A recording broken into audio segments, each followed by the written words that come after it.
sit here and be warm. The roof is a really big place that is full of these kind of indented towers things looking here. And of course there's a wall along the edge so that you can't actually get out even if you wanted to. I don't know who would want to jump off a roof to their doom, but they could if they wanted. Now you can, if you go up this way, to this top of this chimney, you can see is just capped off, and there would normally be not really a whole lot else here. But if we go to the other side, you'll see that the ghost actually forgot to cap off the top of this, and you can actually fall down it. Now the ladders are just here so that you don't take fall damage as you're climbing down, and land into the archway of the fireplace here, and you can behold the sealed room. Another room that is had a nice glittering red floor, is lined with gold, because gold is awesome and shimmering. And of course chests. Some of them are filled with loot, others are filled with ghosts. But you can use the chandelier and you can pick up all the stuff out of the chests. And if you were Luigi, you would have to use this mirror here to get back by warping. But we can't do that, so Steve has put in a button. You can always get out of this room. You cannot get back. Well, once you get out, you can't get back in. And that's all for the third floor in the roof. So I think now we're going to go down. Yes, down, down, down. Getting near the end of the game here. First, though, a room I didn't show you yet was the fortune teller's room, complete with all her kind of sitting space here, where she would have her crystal ball, sit and tell your future. I don't know why she made such an enclosed space, but maybe fortune tellers just feel safer away from other spirits.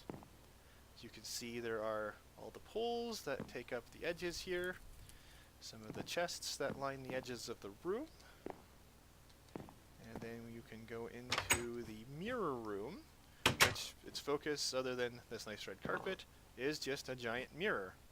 And of course some poles that have fire on top of them. There's the one chest here. It's got a few things in it, but mostly you're just going to be in here to fight ghosts and take the power of fire, because fire is always awesome. Now we're going to continue our descent down the stairs, and we're going to go into the basement, which is always, I thought, a very eerie place, so I figured the nether brick was just suited for that. I'm going to come in here and show you the breaker room, which, while it does have a breaker, is not connected to the rest of the house, because it's just not. But you can play with it all you like, and you can pretend you're turning the lights on and off. Other than that, there's a table here. There's a couple of drums that are storing, not entirely sure what there's in there, and of course the wall of barrels, where there's always a good place for booze to hide, because you can never tell which barrel they're in. So let's leave that room alone, and we'll go into the cellar, which of course is full of dirt. And Luigi would have to vacuum his way around as he wanders around through all these crates and barrels. And of course there's the metal kind of crossing fence that's in his way, and there's also the shelf of stuff that is in the rest of the middle of the room. Steve, of course, can jump over the dirt. There's another shelf over there that's got more goodies in it. A barrel that is surrounded by other lumps of dirt. But overall, it is just really a room that only has one way through it, as long as you're not going backwards. So this is the main hallway of the basement, which is full of course, nether brick and cobblestone, because it's a very stone-like area. I'm going to show you the cold storage area, which is being lit up by redstones so that the ice doesn't melt, and you can still run and slide across a little bit. You can see a couple of the crates that would be stored in here, probably stored of some sort of food that you would want to keep cold. There's a shelf at the top here, and of course the fireplaces where Sir Weston would be liking to sit. I would advise not setting them on fire, of course, because we don't want fires in cold storage. And you can see a couple of other barrels here. And of course, a nice shelf. Move forward here.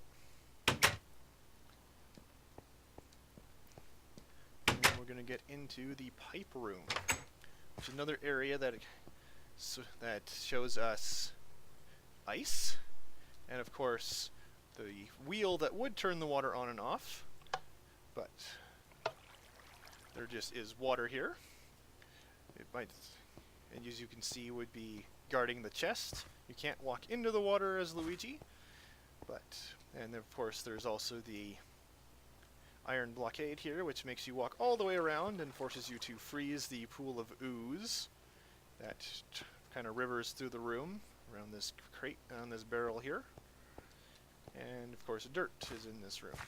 Now I'm going to show you the room which you've kind of already seen from under the well, but we're going to get a better view of it here as we go through the winding stairs that leads to the grand finale of the game, the battle with King Boo here in the secret altar, which of course features a nice big mirror, a few chandeliers, and of course his big lion heads with the glowing orbs, and of course our painting with Mario.